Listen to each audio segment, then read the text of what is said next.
what is the best place? Where's the best place to start when looking to attract? And I'm glad to use the attract because you want to attract, not chase.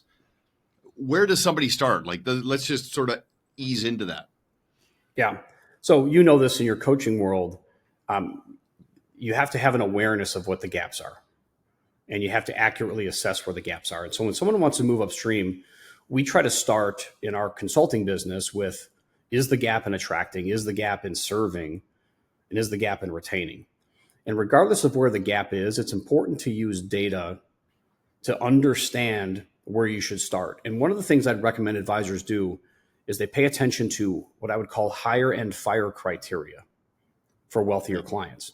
Because as someone is more wealthy, the criteria they'll use to decide to keep or find a new advisor changes.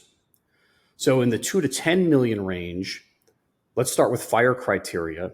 7 of the top 10 reasons advisors are fired by wealthier clients, not surprisingly, are service related.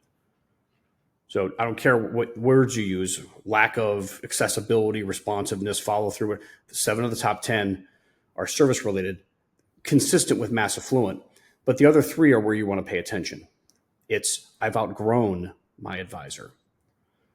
The new advisor offers service and services the other one didn't. And then the other one's pretty interesting, which speaks to higher criteria. I want to work with someone who specializes in my current situation, meaning they don't believe the other advisor did. They may have, but they don't believe that the advisor did.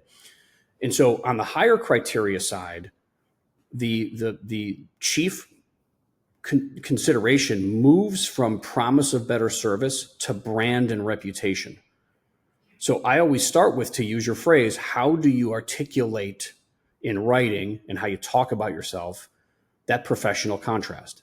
How do you stand out? How do you paint a picture the wealthier person can see themselves as a part of? And so when someone comes to me and proclaims, hey, we want to move upstream, the first question I ask in return is, how are you going to talk about yourself differently? Because wittingly or unwittingly, your practice is designed from a positioning and branding standpoint to attract what you have. And so we begin with what's going to be different in terms of positioning in the marketplace.